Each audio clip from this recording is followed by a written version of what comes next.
masuk kepada analisis yang terlalu teknikal atau terlalu teorikal, saya rasa sangat penting untuk kita benar-benar memahami apa yang berlaku dalam video tersebut. Supaya apa? Supaya perbincangan kita tidak terapung-apung.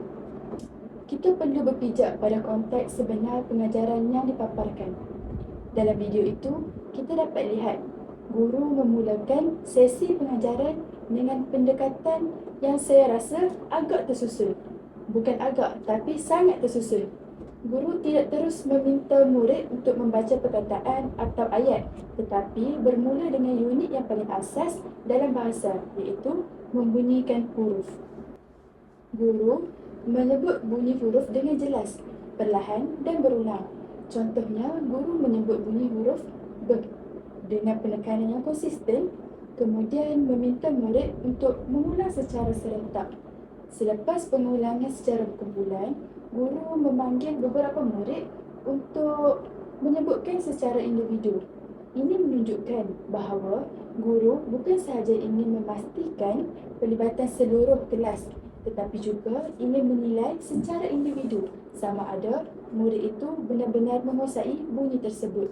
Perkara ini penting kerana pengajaran literasi awal penguasaan bunyi huruf adalah asas kepada proses menyah kod perkataan. Tanpa asas ini, murid akan menghadapi kesukaran pada peringkat seterusnya. Kemudian, kita lihat guru itu beralih kepada penggabungan huruf menjadi suku kata seperti ba, bi, bu. Murid membaca secara latih tubi dan guru memastikan sebutan itu tepat sebelum bergerak ke suku kata yang lain. Selepas itu, guru membentuk perkataan yang mudah dan akhirnya ayat pendek dapat dibina dengan perkataan yang telah dibina. Susunan ini sangat jelas dan tidak berlaku secara rawak. Ia menunjukkan satu perkembangan yang bertahap daripada bunyi kepada makna. Ini sebenarnya menunjukkan kesedaran guru bahawa dalam literasi awal, kesalahan kecil boleh menjadi kebiasaan jika tidak diperbetulkan pada awal. Jika murid terbiasa menyebut bunyi dengan salah, pembetulan pada tahap lebih tinggi dan menjadi lebih sukar. Namun, saya ingin menimbulkan satu persoalan awal yang mungkin agak kritikal. Adakah pendekatan yang sangat berstruktur dan berulang itu terlalu rigid? Dan adakah murid diberi peluang dan ruang untuk berfikir sendiri atau mereka sekadar mengikuti arahan guru tanpa memahami rasional di sebalik aktiviti tersebut? Itu persoalan yang sangat baik dan wajar untuk dibincangkan. Pada pandangan saya, untuk murid yang tahapnya asas, terutamanya yang masih dalam proses mengenal huruf dan bunyi, struktur yang ketat dan jelas memang diperlukan. Murid yang baru belajar membaca belum mempunyai strategi sendiri untuk menyah kod. Jika guru terlalu memberi kebebasan sendiri tanpa panduan yang jelas, murid mungkin akan membentuk pola sebutan yang salah atau bergantung kepada tekaan semata-mata. Namun, saya bersetuju bahawa struktur ini tidak boleh kekal selamanya. Apabila murid sudah lebih mengenali asas ataupun lebih yakin untuk membaca sendiri, guru perlu memberi ruang untuk mereka eksplor sendiri dan membuat pembinaan makna yang lebih bebas. Jadi, mari kita bincang secara lebih mendalam tentang peringkat prabacaan dalam video tersebut. Pada fasa ini, guru sangat menekankan bunyi huruf. Sebagai contoh, guru menyebut B dengan jelas dan meminta murid mengulang beberapa kali perkataan tersebut sebelum bergerak ke huruf yang lain. Pada pendapat saya, pendekatan ini memang selari dengan pendekatan fonik yang menekankan hubungan antara grafem ataupun huruf dan fonem ataupun bunyi. Tanpa penguasaan hubungan ini, murid tidak akan mampu menyebut perkataan baharu. Namun, saya ingin mencabar sedikit. Adakah terlalu fokus kepada bunyi menyebabkan murid melihat membaca sebagai proses teknikal semata-mata? Adakah murid menganggap membaca hanya sebagai aktiviti menyebut bunyi tanpa memahami tujuan sebenar membaca. Saya faham kebimbangan itu dan memang ada risiko tersebut jika guru berhenti pada tahap bunyi sahaja. Tetapi dalam konteks murid tahap awal, terutamanya murid pemulihan, bunyi huruf adalah asas yang tidak boleh dikompromi. Bayangkan, seorang murid yang tidak dapat membezakan bunyi b dan d. Apabila membaca perkataan seperti bola, murid itu mungkin menyebut dola kerana mereka keliru akan bunyi b dan d. Kesalahan ini sepertinya nampak macam kecil, tetapi jika berlarutan, ia akan mengganggu keseluruhan proses membaca murid tersebut. Saya setuju bahawa pembetulan segera itu penting, namun saya ingin membawa perspektif lain. Bagaimana pula dengan motivasi murid? Jika terlalu banyak pengulangan bunyi dilakukan secara berulang-ulang, adakah murid akan cepat bosan?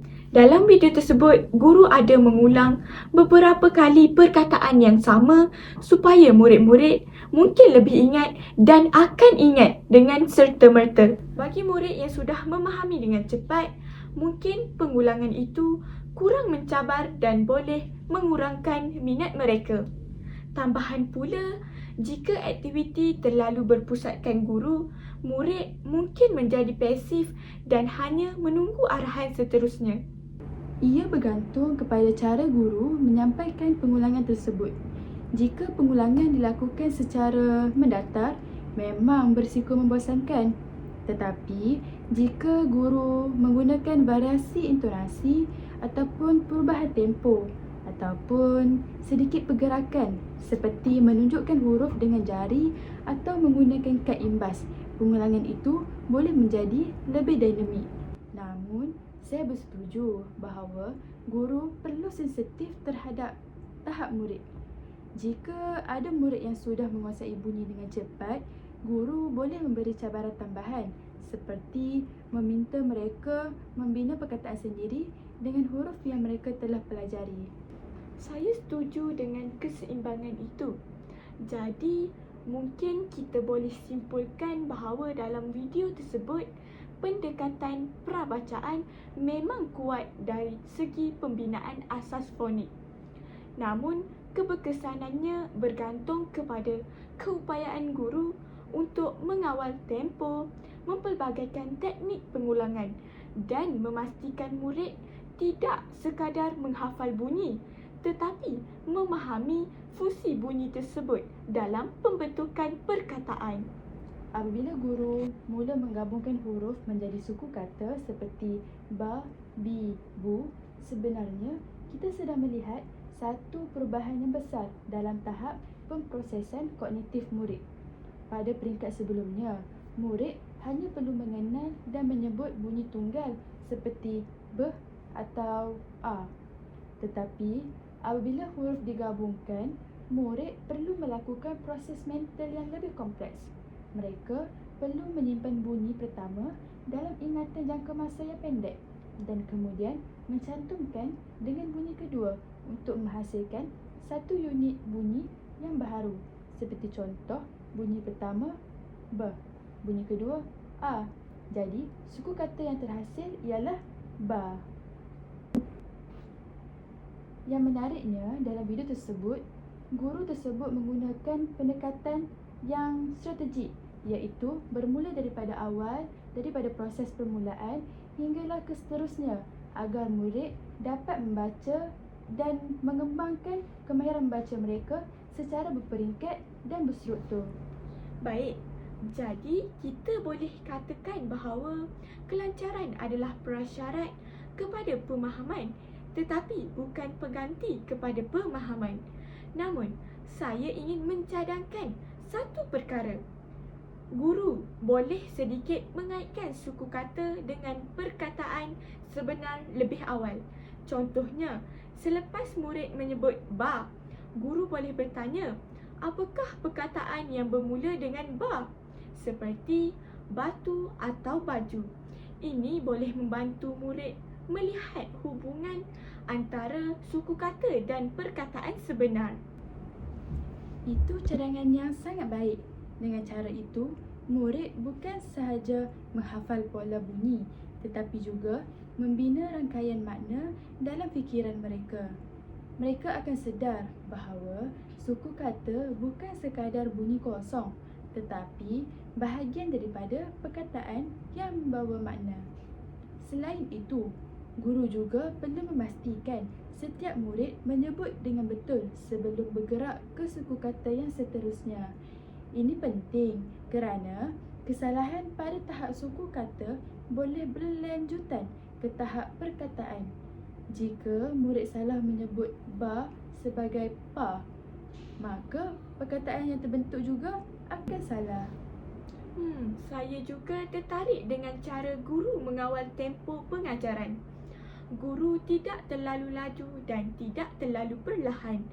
Murid diberi masa untuk memproses bunyi dan pengulangan berlaku dalam kadar yang konsisten. Dari sudut psikologi pembelajaran, ini sangat membantu membina automasi.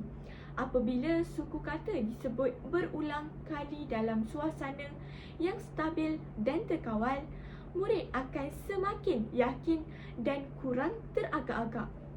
Namun sekali lagi, saya ingin tegaskan bahawa selepas automasi terbina, guru perlu bergerak ke tahap pemahaman supaya murid tidak kekal pada tahap mekanis terlalu lama. Saya setuju sepenuhnya.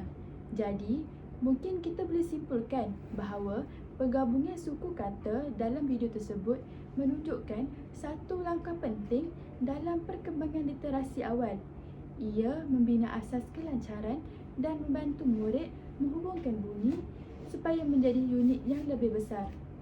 Tetapi, keberkesanannya bergantung kepada bagaimana guru membawa murid ke tahap yang seterusnya, iaitu pembentukan perkataan, ayat dan akhirnya menjadi satu pemahaman makna.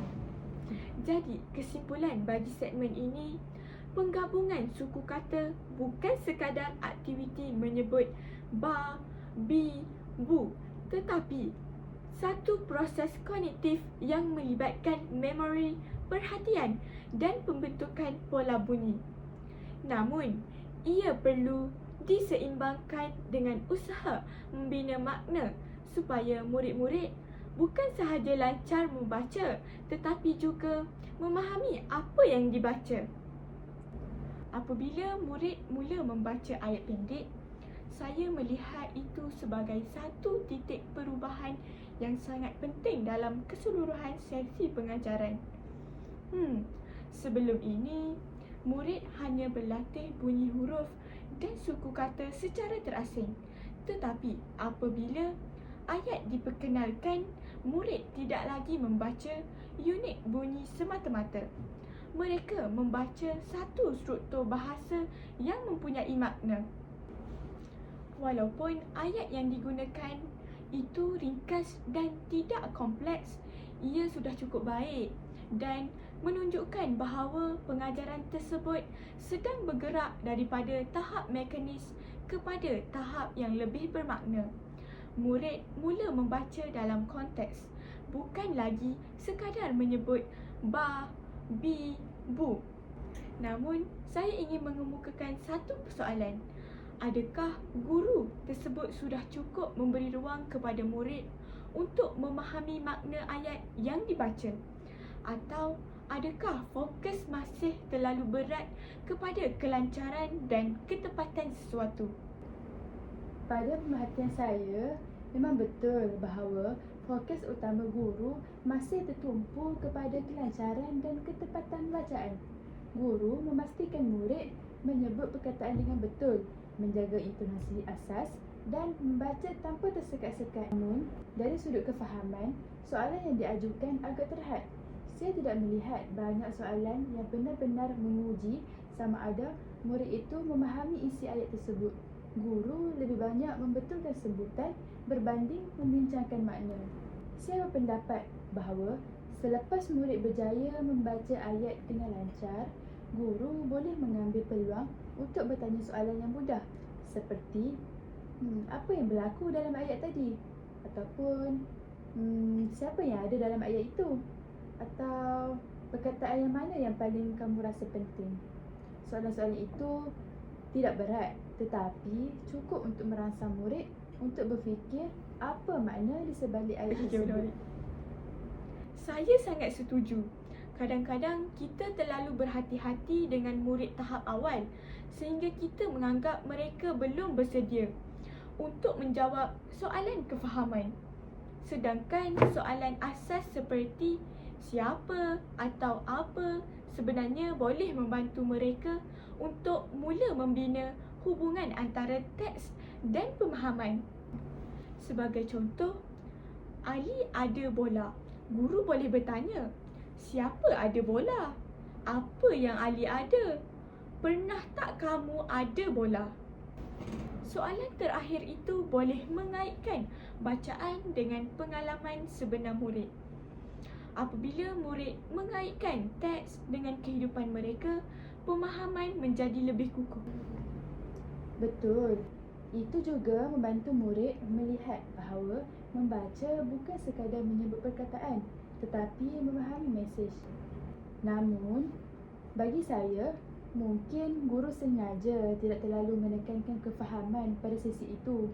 Kerana apa? Kerana pada itu, murid masih berada pada peringkat permulaan, iaitu masih pada tahap awal untuk menguasai dan memahami suku kata tersebut. Jika murid bergelut dengan sebutan, mungkin guru tidak dapat memastikan asas itu benar-benar stabil sebelum menambah beban pada soalan kefahaman. Ini mungkin benar, tetapi saya berpendapat bahawa soalan kefahaman asas tidak semestinya menambah beban kognitif yang besar. Malah, ia boleh membantu murid memahami mengapa mereka membaca ayat tersebut. Jika tidak, ada risiko murid menganggap membaca hanya sebagai aktiviti menyebut perkataan tanpa tujuan.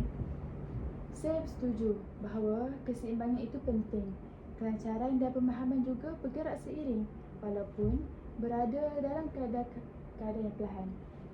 Kita dapat lihat murid membaca ayat dengan lebih yakin berbanding ketika membaca suku kata. Ini menunjukkan bahawa mereka sudah benar-benar memilih struktur bahasa yang lengkap.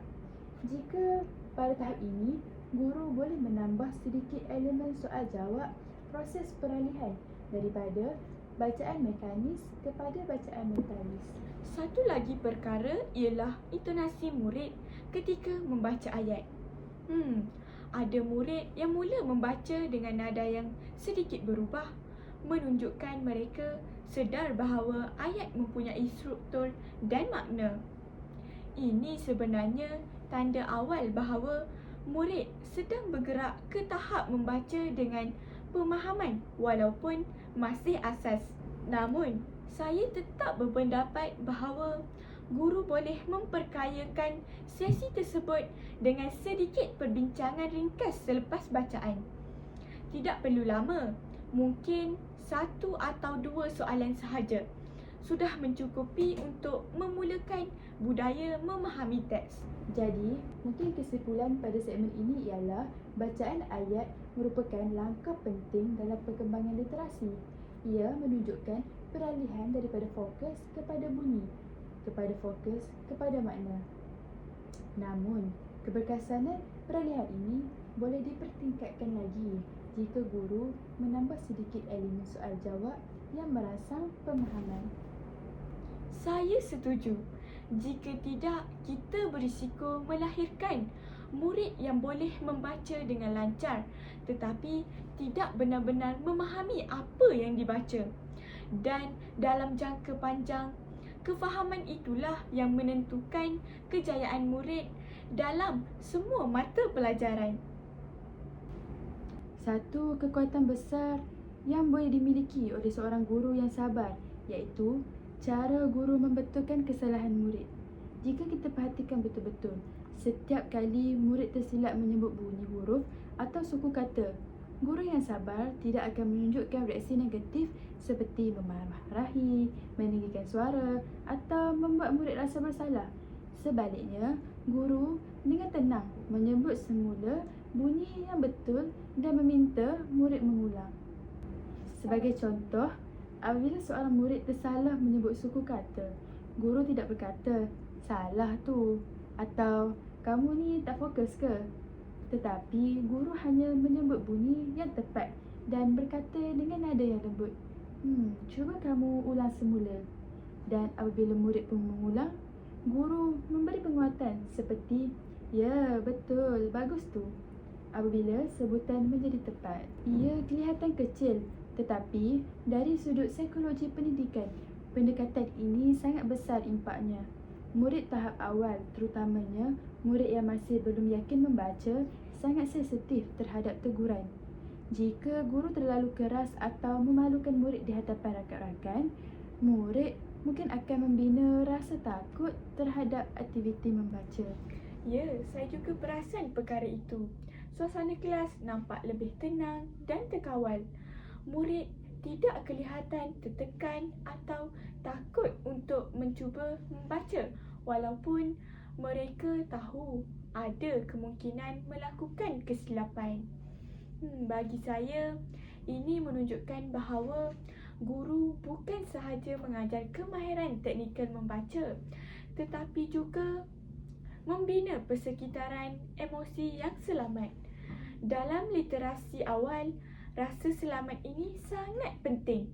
Murid yang takut melakukan kesilapan cenderung untuk diam dan tidak mahu mencuba. Sebagai contoh, dalam situasi sebenar di sekolah, kita mungkin pernah melihat murid yang enggan membaca apabila dipanggil kerana takut diketawakan. Betul, dan saya rasa ini berkait rapat dengan konsep safe learning environment. Guru secara tidak langsung menunjukkan bahawa kesalahan adalah sebahagian daripada proses pembelajaran, bukan suatu yang memalukan. Namun, saya ingin mengemukakan satu persoalan. Adakah terlalu lembut dalam membetulkan kesalahan boleh menyebabkan murid kurang sedar tentang kepentingan ketepatan? Maksud saya, jika guru terlalu santai, adakah murid mungkin tidak merasakan keperluan untuk betul-betul fokus ketika membaca? Itu satu persoalan yang menarik. Tetapi pada pendapat saya, pendekatan lembut tidak bermakna guru kurang tegas. Guru tetap tegas dalam memastikan sebutan betul. Guru tidak bergerak ke huruf atau suku kata seterusnya selagi murid belum menyebut dengan tepat. Perbezaannya ialah guru menegur secara profesional dan berhemah, tegas pada standard tetapi lembut pada penyampaian. Itu sebenarnya kombinasi yang sangat baik. Jika guru terlalu keras, murid mungkin akan fokus kepada mengelakkan kesilapan, bukan memahami pembelajaran. Tetapi jika guru terlalu longgar dan tidak membetulkan langsung, murid mungkin membina pola bacaan yang salah. Saya setuju dengan hujah tersebut. Sebenarnya, apabila guru membetulkan secara tenang, murid lebih terbuka untuk menerima pembetulan. Murid yang salah sebut tidak menunjukkan reaksi malu yang berlebihan jika guru membetulkan secara tenang. Mereka hanya mengulang semula dan meneruskan pembelajaran. Ini menunjukkan bahawa guru berjaya membina budaya kelas yang melihat kesilapan sebagai satu peluang untuk belajar. Tambahan pula, cara guru menyebut bunyi yang betul dengan jelas setiap kali berlaku kesalahan juga berfungsi sebagai satu pengukuhan. Murid bukan sahaja mendengar bunyi yang betul sekali, tetapi berkali-kali sepanjang sesi. Saya juga ingin menambah satu lagi aspek, iaitu bahasa tubuh dan nada suara guru. Walaupun kita hanya menonton melalui video, kita dapat melihat guru menggunakan nada suara yang konsisten dan tidak terlalu tinggi. Nada yang stabil ini membantu murid kekal tenang. Jika guru bercakap terlalu laju atau terlalu kuat, murid mungkin akan merasa tertekan dan sukar memproses maklumat. Dalam konteks literasi awal, suasana yang terkawal dan stabil sangat membantu kerana membaca memerlukan fokus dan pemprosesan kognitif yang teliti. Jadi bodoh. Namun, saya ingin mencabar sedikit pandangan ini. Adakah pendekatan yang sangat terkawal dan tenang ini mungkin menyebabkan sesi menjadi terlalu mendatar? Mungkin ada murid yang memerlukan sedikit variasi, seperti perubahan intonasi yang lebih dramatik atau aktiviti yang lebih bertenaga untuk mengekalkan minat. Itu juga ada benarnya. Mungkin dalam video tersebut, kerana fokusnya ialah asas literasi, guru memilih pendekatan yang lebih stabil dan konsisten.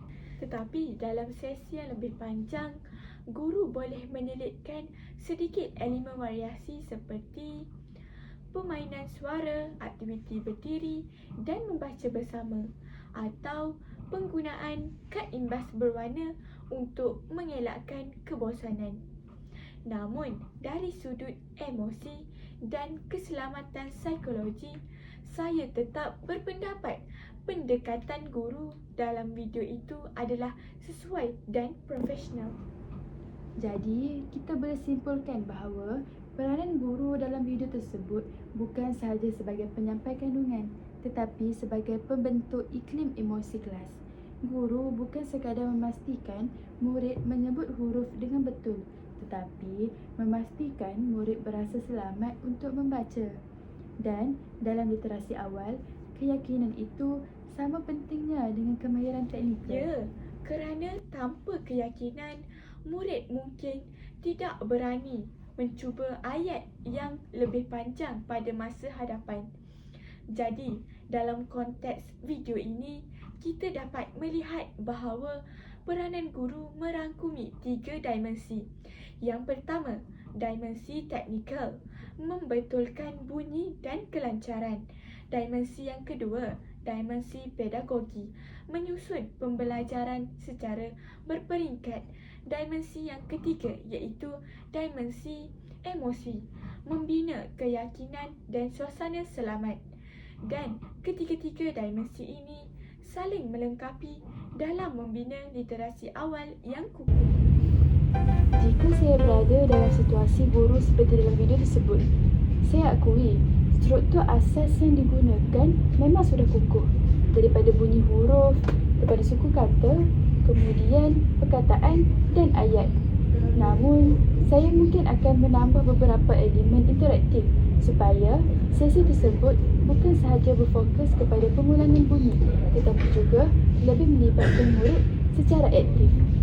Sebagai contoh, selepas murid menguasai suku kata seperti ba, bi, bu, saya mungkin akan menjalankan permainan padanan bunyi dengan gambar. Guru boleh menyediakan beberapa kad seperti bola, buku, baju dan sebagainya. Kemudian, murid diminta memadankan gambar dengan suku kata yang betul. Ini bukan sekadar aktiviti yang menyeronokkan, tetapi membantu murid menghubungkan bunyi dengan objek yang sebenar.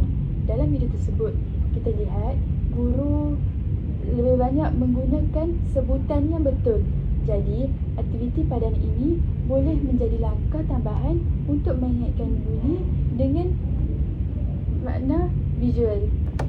Cadangan tersebut sangat menarik dan praktikal.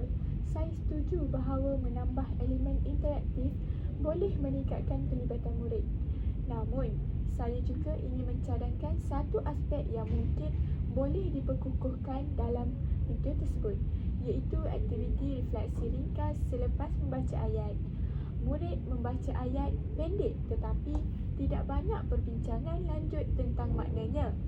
Jadi, saya mungkin akan meminta murid melakonkan ayat tersebut secara ringkas. Contohnya, jika ayatnya berbunyi, Ali ada bola. Seseorang murid boleh berlakon sebagai Ali dan seorang lagi memegang bola.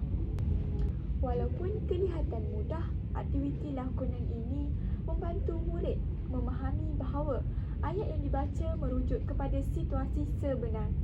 Ia juga membantu murid mengingati ayat dengan lebih baik kerana melibatkan pergerakan dan pengalaman. Selain itu, guru juga boleh meminta murid memberi contoh ayat lain yang hampir sama. Misalnya, selepas membaca Ali ada bola, guru boleh bertanya, siapa lagi ada sesuatu? Dan murid mungkin menjawab, Siti ada buku. Dengan cara ini, murid bukan sahaja membaca ayat yang diberi, tetapi mula membina ayat baharu berdasarkan pola yang sama. Ini menunjukkan pemahaman struktur bahasa, bukan sekadar pengulangan. Saya setuju dengan cadangan refleksi dan lakonan tersebut. Ia boleh menjadikan bacaan lebih bermakna. Namun, saya ingin bertanya, adakah semua aktiviti tambahan ini sesuai untuk murid yang benar-benar lemah membaca? Contohnya, murid yang masih tersekat-sekat menyebut suku kata. Adakah aktiviti lakonan atau pembinaan ayat baharu mungkin terlalu mencabar untuk mereka? Itu soalan yang sangat relevan. Saya bersetuju bahawa untuk murid yang masih belum lancar, aktiviti tambahan perlu dilakukan secara berperingkat dan tidak membebankan.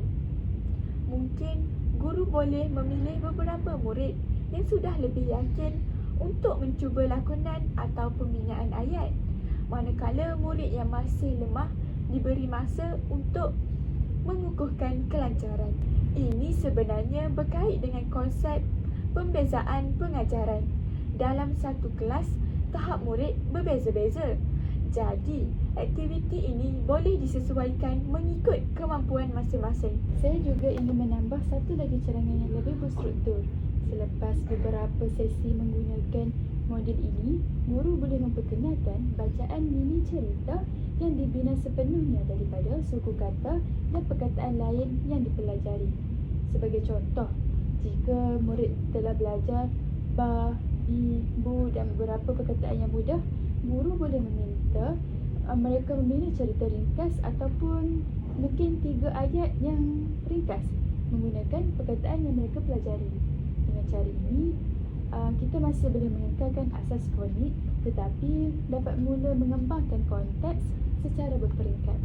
Saya setuju. Itu sebenarnya satu cara menggabungkan fonik dan whole language secara seimbang. Secara keseluruhannya, saya berpendapat bahawa modul dalam video tersebut sudah mempunyai asas yang kukuh. Cadangan penambahbaikan ini bukan bermaksud modul itu lemah, tetapi bertujuan memperkayakan pengalaman pembelajaran murid. Jadi, mungkin kesimpulan bagi segmen ini ialah struktur asas dalam video tersebut sangat baik untuk membina kemahiran teknikal membaca. Dan sebagai guru pelatih, kita perlu sentiasa melihat modul sebagai panduan asas, bukan sebagai sesuatu yang statik. Kreativiti dan kebijaksanaan guru dalam mengadaptasi modul itu yang menentukan keberkesanan sebenar dalam bilik darjah. Sekian